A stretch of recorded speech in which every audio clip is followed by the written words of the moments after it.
What's up YouTube, Trashy here, and welcome to the most chill Stardew Valley beginner's guide that you will ever need. There's no min-maxing, there's no rushing, and there's no pressure. Today I am talking specifically to those of you who picked up this game and maybe felt a little lost, or maybe you haven't picked up the game yet and you just want to see what all the fuss is about. We are going to talk about mechanics that the game never explains to you and the various things that you can get up to as a new player. If you're in the mood for a more direct tips and tricks vibe, I've left a few videos in the description that might interest you. Now keep in mind that there will be some very mild mid-game spoilers for locations in this video, but nothing too detailed and nothing from the late game. I am keeping it as surface level as possible for beginners in this one. And with that being said, let's get into it.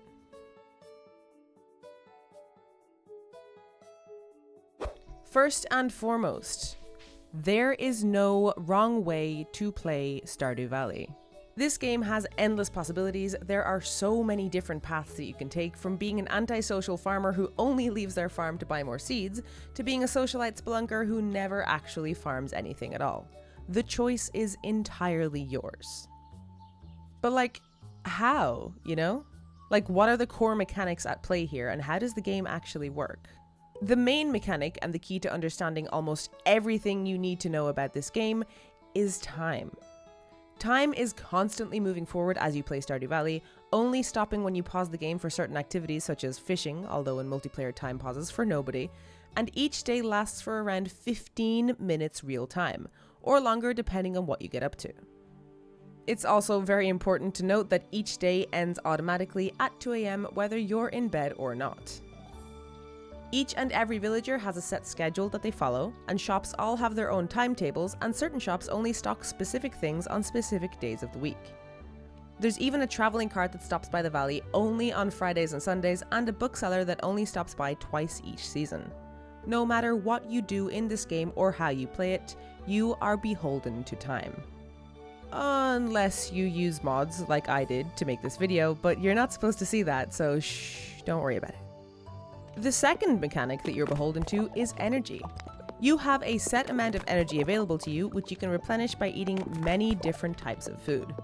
However, if your energy dips too low, you will get an exhaustion debuff and become incredibly slow. You can eat food to get back up to speed, but the exhaustion debuff will follow you until the next day, where you will gain back only 50% of your energy rather than all of it. Going to bed after midnight also has a similar consequence for your energy levels. It's important to note that if you push yourself beyond the limit of exhaustion and ignore the many warning signs that the game is giving you, you will simply pass out, causing the day to end. So, to summarize, time and energy are crucial. Yes, you have to make money and level up your skills and explore the mines and socialize with villagers if you want to, but all of these activities depend on time, and a lot of them depend on energy too. Now that we know the two basics, let's take a look at playing the actual game. Well, it all starts after you quit your soul-sucking, lifeless corporate job at Joja to move out to the small town farm that your grandfather left you on his deathbed. It's actually a pretty heartbreaking start as far as cozy games are concerned. You'll start the game by creating your character and choosing your farm. You'll get access to the ability to change your character's looks down the line, including your gender, so don't be too worried about that. However, your farm choice is permanent. At the time of making this video, there are currently 8 farms to choose from, with a 9th farm confirmed for Stardew Valley 1.7, which I will no doubt be making a video on once it comes out, so you should subscribe to make sure you don't miss that, but for now, we're working with 8. Your choices range from the standard farm, which is just a big open space, to the Four Corners farm, which comes neatly split into 4 parts and has multiple benefits, such as having its own little quarry area. Now, I think all farms are a pretty good choice for a first run, with a few caveats. The standard farm can be a little bit boring as it doesn't have any real benefits other than space, whereas all of the other farms have something to them that is beneficial, such as fishing on the river farm or foraging in the forest farm. It's also worth mentioning that the wilderness farm spawns monsters at night starting at 8 PM, and the beach farm won't let you use sprinklers. But both of these are still super valid ways to play, even if it is your first farm, as long as you know what you're getting into. Just pick whichever one tickles your fancy the most. Plus, there is nothing wrong with starting up a new save on each of the farms and making your mind up after you've actually seen them all. The Stardew Valley police will not be knocking on your door for farm fraud. If you're playing with friends, keep in mind that you can check out the advanced options when creating your save to guarantee that you start with the right amount of cabins on your farm so that your friends can join you as soon as possible. Now, one of the only tutorials that you will ever get for this game is the brief movement and interaction tutorial that pops up when you get out of bed for the first time, so cherish it, for this feeling of guidance will not last very long. Now, depending on the farm that you chose, your house will look a little different, but something they all have in common at the start of the game is a bed for sleeping in and saving your game, a fireplace for some nice ambient lighting, and a TV.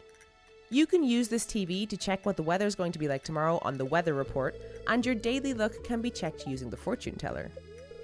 These two channels are always available to check, and you also have Livin' Off the Land, which airs on Mondays and Tuesdays, which can give you some incredibly useful advice around the valley, and The Queen of Sauce, which starts airing on your very first Sunday, teaching you new cooking recipes every Sunday and reruns of recipes you may have missed on Wednesdays. If you're wondering where you're supposed to cook these recipes, don't worry, you'll be able to upgrade your house at a later date to add a kitchen, or you can eventually craft your own cookout kits. Keep in mind that you can only save your game when you sleep in a bed or the day ends at 2 AM and you inevitably pass out. There is no autosave here. The day has to end for the game to save, which is kind of a double-edged sword. If you close the game without sleeping or ending the day, you will lose your progress. But, on the other hand, if you mess up something you really did not want to mess up, you can just restart your game and start the day over, and it'll be like nothing ever happened. It would be pretty damn cool if we could do that in real life. Oh, you dropped your cup of coffee and it shattered all over the kitchen floor? That's okay. Just restart the day. You'll also start with a box of parsnip seeds unless you choose the Meadowlands farm, in which case you will start with some wheat to feed your animals with. Speaking of your farm, let's talk a little bit about the land that your grandfather left you. It's pretty rough. Every single farm starts run down, covered in debris such as fallen branches and rocks, and the greenhouse is completely broken down. Again, the only difference here is that Meadowlands farm starts with a fully functional coop and 2 baby chicks, but it's still pretty run down. Every farm also has a mailbox where villagers can send you requests or gifts as you befriend them, and also where you'll get letters about upcoming events in the valley. To the right, you will find your shipping box, and anything you pop in here will be sold overnight, but be careful. You can only retrieve the last thing that you put in this box because it clearly has a portal inside that sends everything to the void or something? I don't know. Ultimately, it is up to you to clear space out on your farm and make it look pretty. But don't feel like you need to do that right away. In fact, you'll probably very quickly realize that you can't do that right away. After all, you are a city slicker. You just got here and you can barely remove a handful of branches and rocks before you're exhausted. You'll be able to upgrade your tools to be more efficient, level up your skills to use less energy, and you will eventually even find a special fruit called Star Drops that straight up increase your energy levels, so don't worry too much about this right now. The important thing to note about your farm is that you start with all of the tools that you need to work the land. You have an axe for chopping trees and branches, a pickaxe for getting rid of stones, a watering can for watering your crops, a hoe for hoeing the land, and a scythe for getting rid of grass. All of these tools, aside from the scythe, will use up energy. However, you probably don't want to go crazy getting rid of grass with the scythe just yet, because you'll be able to get hay for your animals from that grass down the road. So it is probably in your best interest to make sure you don't give your entire farm a haircut just yet. On my very first day, I like to make just enough space to plant the few parsnips that I got for free, and then I go about my day.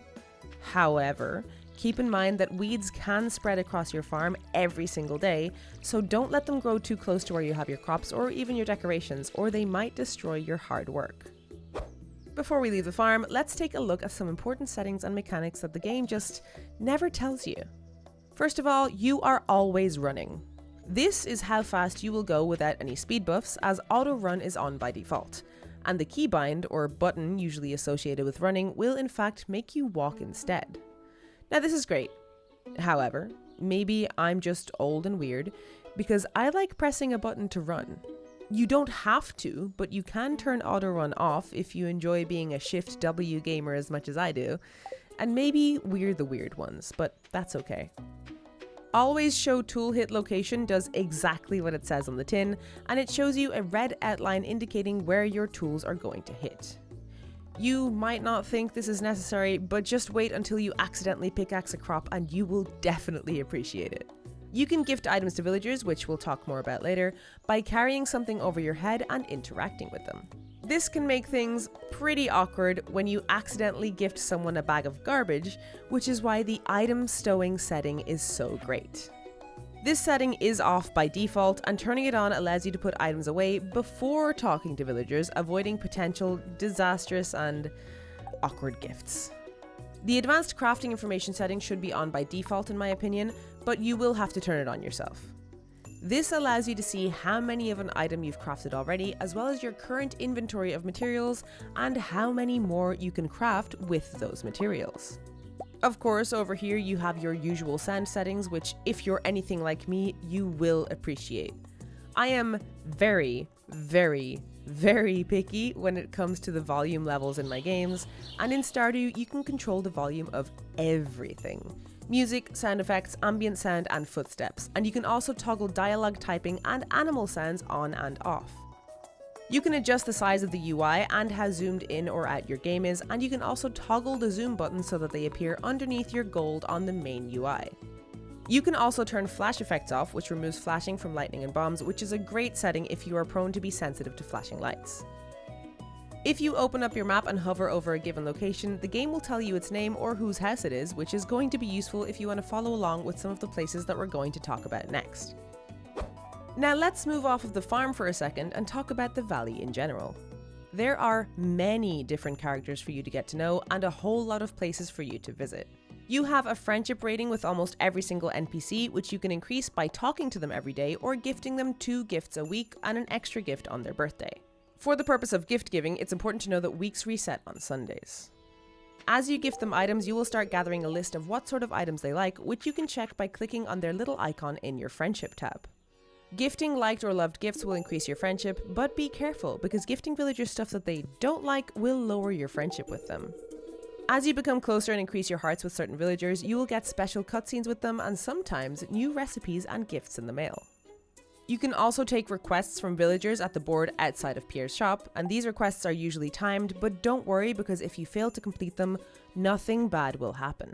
If you do complete a quest, you will usually get some gold, a friendship boost with whoever the quest was for, and sometimes you can even get a prize ticket, which is redeemable for some fun gifts in Lewis's house right over here.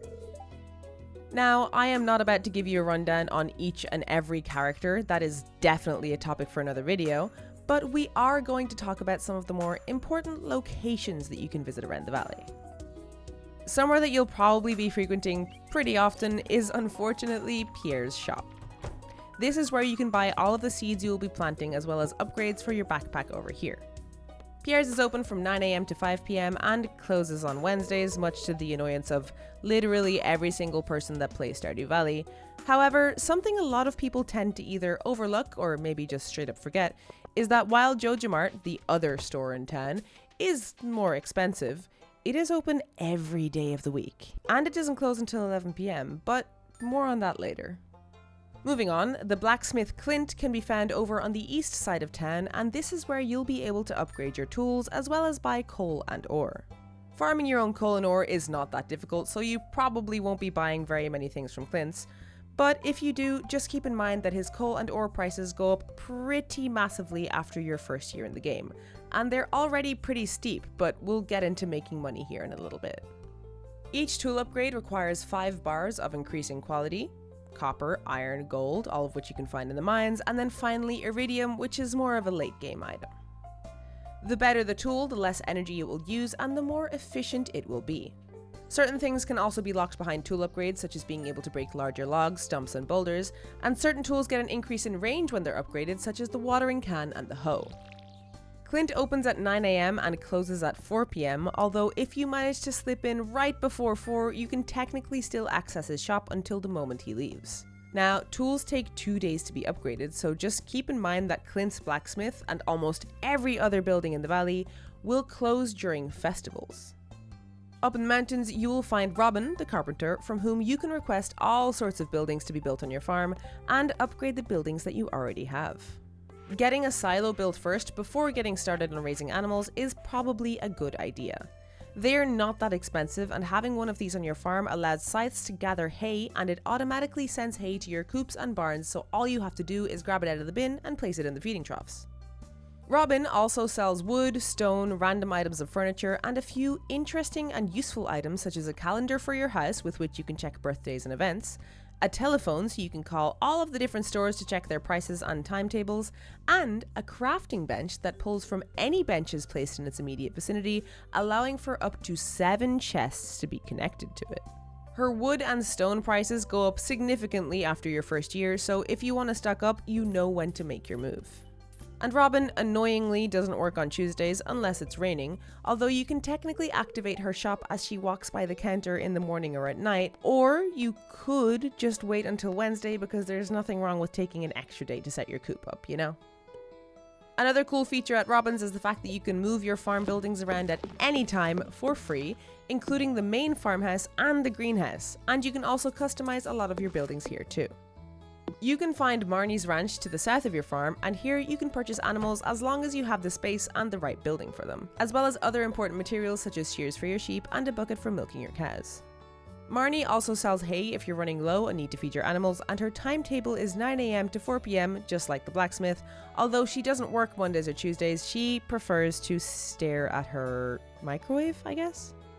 Another tip for Marnie's is that if you're buying chickens here and you're looking for a specific color, you can see what color chicken you're going to get at the top of the screen when you go to place them.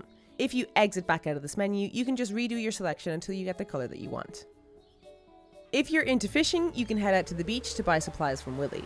He will give you your very own fishing rod for free on your second day, but as you level up your fishing, you'll be able to buy better rods as well as different bobbers and better bait. He also has a little machine in the back which lets you pick and choose what your bobber looks like when you fish, and you can unlock more adorable designs the more fish that you catch. Another location that I want to talk about is the saloon, which opens at midday every day and closes at midnight. This place is great for heading to in the evenings to get some socializing done, and on Fridays a lot of the locals frequent the saloon if you're looking for them. Gus, the barman, sells a bunch of different foods, including coffee, which is great for a little speed boost here and there, and he also has a rotating stock of some other interesting dishes every single day, as well as some recipes for sale every now and then. Aside from the nightlife and the food, the saloon is also home to 2 arcade machines. Journey of the Prairie King can be played at any time, but this other machine here is top secret. This game can only be played once you've reached the bottom of the mines, which we'll talk about here in a second. Playing these games in single player mode pauses time, so you can quite literally lose track of time and play them for hours. Not that this is something I've ever done.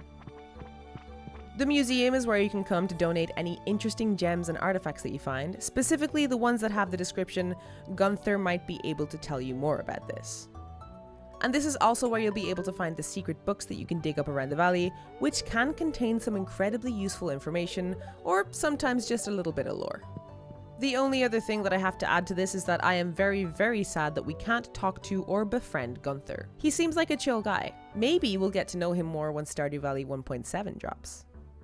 After your 5th day in the valley, you will get access to this area up here to the north, where you can visit the mines, which we will talk about in a second, and eventually the Adventurers Guild with Marlin and Gil, which opens from 2 PM to 2 AM.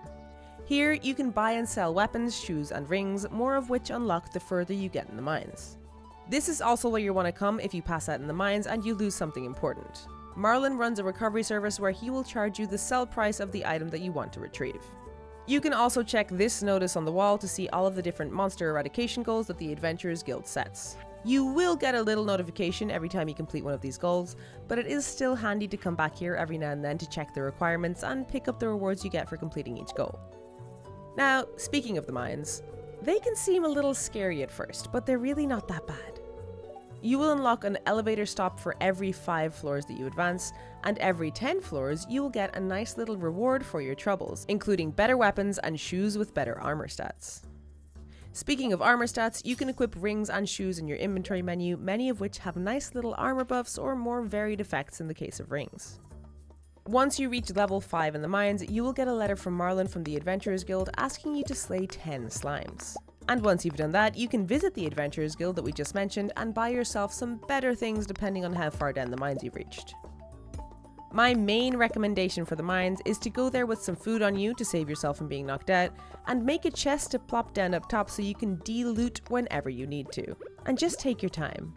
It can be tempting to rush them and to try and reach the bottom as soon as possible, but honestly, lingering around the top levels and hoarding all of the copper and iron for crafting and upgrading your tools is a pretty solid strategy.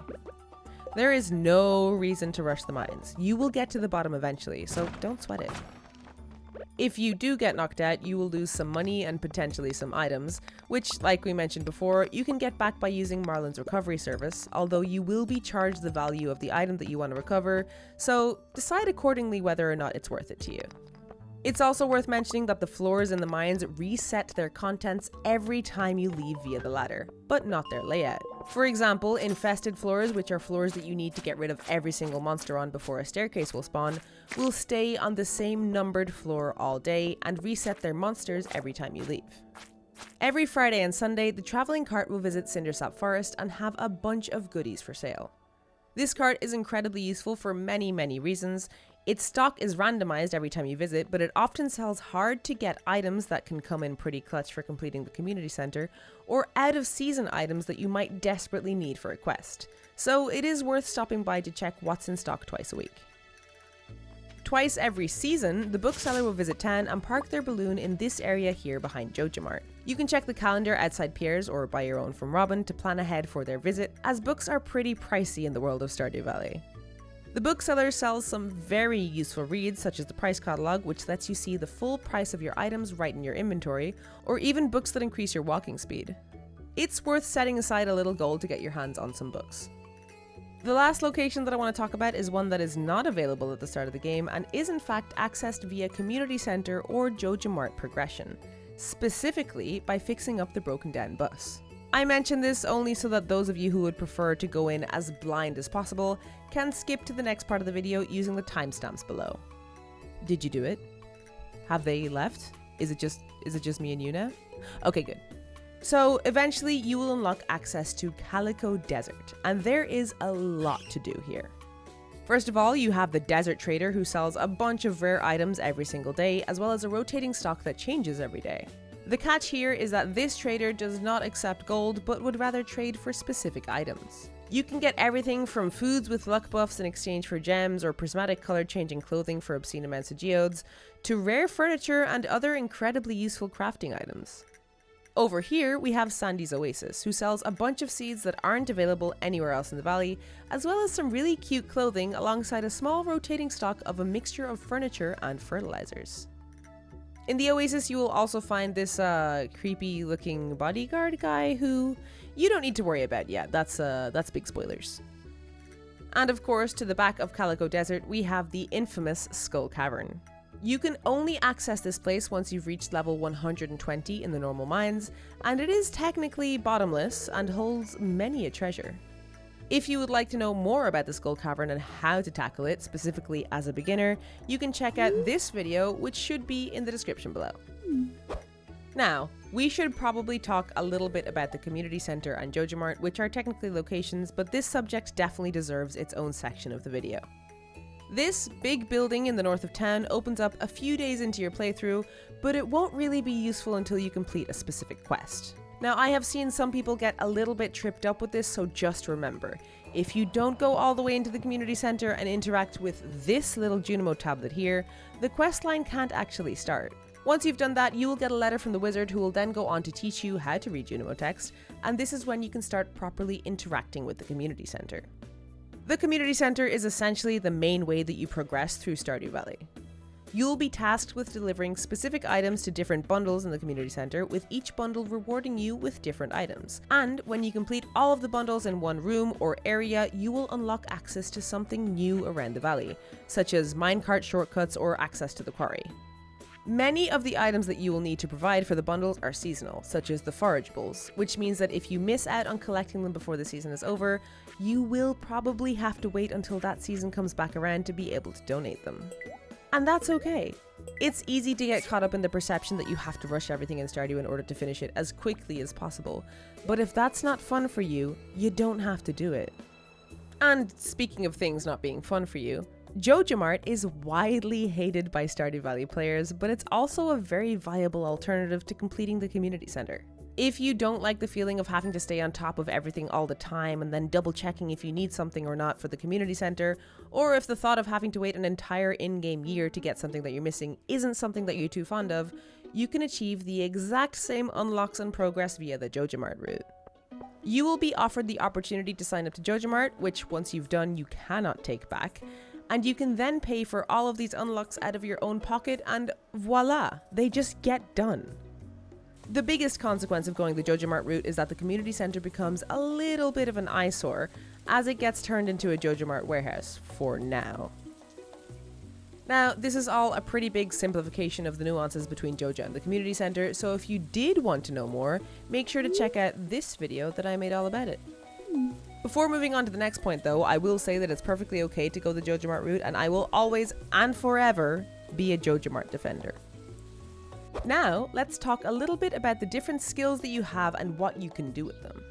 Leveling up most skills will increase your proficiency with their associated tool, meaning that you use less energy when you use that tool, and each new level grants you access to brand new crafting recipes that often come in very handy. You'll see this message in the bottom left corner of your screen when you've leveled up a skill, and when you go to bed for the day, you will see exactly what skill you leveled up and what recipes you unlocked. Once you hit level 5 in any given skill, you will be asked to choose from a profession, and then again when you hit level 10. But don't worry if you regret your choices later on, because you will eventually unlock an area where you can pay money to switch professions, so it's not permanent. Now let's talk a little bit about the skills themselves. First and foremost, we have what some would argue is the main skill in the game, farming. Farming involves harvesting crops and taking care of your animals, and that's it. While planting seeds and watering them is also technically still farming, you won't get any experience from it. Animal interactions such as petting, milking, shearing, and harvesting their products will also give you slight amounts of farming experience. Now this skill pretty much levels itself up over time, unlocking very useful recipes including processing machines, sprinklers, better sprinklers, and even better sprinklers. Foraging is pretty simple and also deceptively quick to level up. You get foraging experience from gathering forageables that spawn around the valley, as well as from harvesting crops grown from wild seeds, digging up artifact spots, and from chopping down trees. You'll level it up naturally as you go, but something important to keep in mind is that trees will start dropping seeds only after you've reached level 1 foraging. The reason that this matters is that you will probably want to replant some of the trees that you deforest just to make sure you don't run out of wood and you can keep reliably leveling up your foraging skill. Fishing is one of the most debated skills in the game. I myself am not a very big fan of fishing, but I am a very big fan of how much money it can make you in the early game. Willy will gift you a basic bamboo fishing rod on your second day in the valley, and from there it is up to you to fish wherever and whenever you like. The first time that you fish, you will get a little tutorial and your bar actually won't go down if the fish escapes, although this is only for the purpose of the tutorial and will not happen again. Fish, like crops and forageables, are seasonal and can vary depending on where you're fishing, the time that you're fishing at, and the weather. It's also important to note that some fish definitely sell for a lot more than others. If you're a fan of fishing, you can bring a chest with you to your favorite fishing spots and use it to dump all of your fish or extra items while you fish, because we all know that early game backpack space is pretty rough. My number one tip for those struggling with fishing is to trash the bamboo rod and buy a training rod from Willy instead, because it will make your life much easier for many reasons. There is still a lot left to cover in this particular video, so if you're wondering why the training rod is easier, you can check out my deep dive into skills and how they work. The link should be in the description below. Mining and combat are two skills that kinda go hand in hand, as you use both of them and level them both up in the same spots. Mining can be a little deceptive because one would think that breaking open any and all rocks in the mines would give mining experience, but one would be wrong. You only really get any decent amount of experience from breaking open ore rocks and other special rocks, which, to be honest, is not that big of a deal because those rocks are the ones you'll be looking for anyway. Combat is pretty self-explanatory. Hit monsters with sword until monsters stop existing. The tougher the monster, which usually correlates to how deep you are in the mines, the more combat experience you will get and the quicker you can level up. It's important to note that leveling up combat slightly increases your health with each level. So, by now, you've probably gathered that money is pretty important in Stardew Valley, whether you need to buy a backpack upgrade, get a barn built, or stock up on seeds. But how does one actually go about making money? Well, you have your obvious source, farming, which can periodically bring in a nice chunk of gold depending on what and how many crops you plant. It is a balancing act of investing some gold into seeds, tending to those seeds, waiting to harvest them before you can get your profit. As you progress and level up your skills, you can craft machines that will help increase your profits. You can process almost all crops using kegs and preserves jars for a little boost to your profits in exchange for having to wait a little longer to sell the results. And once you unlock the ability to craft sprinklers, farming can also become pretty passive, giving you more time and energy for other money-making endeavors.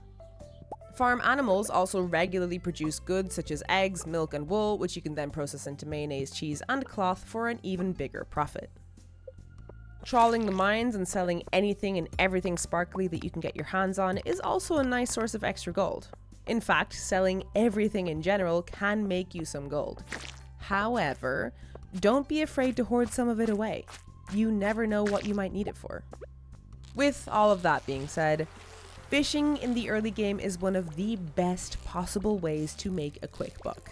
Like we mentioned before, it can be pretty frustrating to learn, but once you do get the hang of it, you can make a pretty decent amount of money. In your first spring, the best possible place to fish is up in the mountains because the fish here sell for more gold on average than other locations.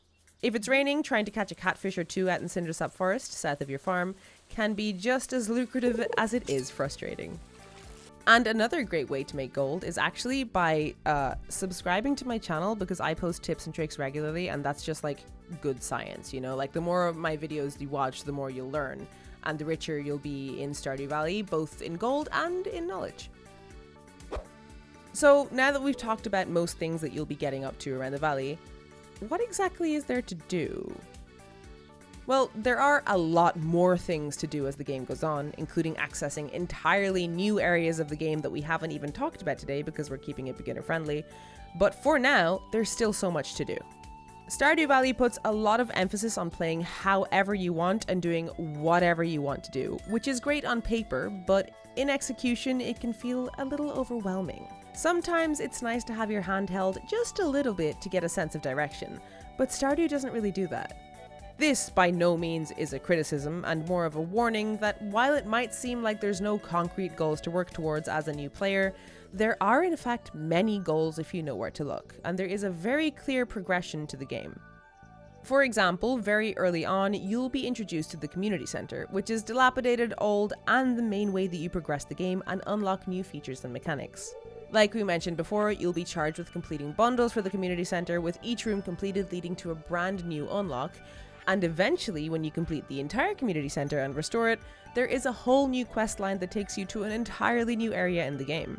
You can even forego the community center entirely and side with Joja, the opposing force in the game that unlocks the exact same things as the community center, but in a much different way. On top of that, there are many villagers to befriend, all with their own events and cutscenes, many of whom you can actually eventually romance, marry, and have kids with. There's also in-game milestones to reach, from selling one of each crop to catching every single fish in the game. There's outfits and hats to collect, buildings to buy and upgrade, and even more new areas to unlock access to. So, depending on who you ask, the point of Stardew Valley can either be to just have a little place to escape to and potter around, a virtual home away from home where life just isn't as stressful, or it can be a goal-driven, grindy, stressful game where you try and complete things as fast as you can. The way that you play the game is what makes this game what it is. Cozy or grindy, it really does not matter as long as you're having fun. You can set your sights on completing the museum by finding all of the gems and artifacts, or you can even go to the achievement tab in your menu and pick one to start working towards. You can attempt to collect every item of clothing in the game and dress up a bunch of mannequins with them.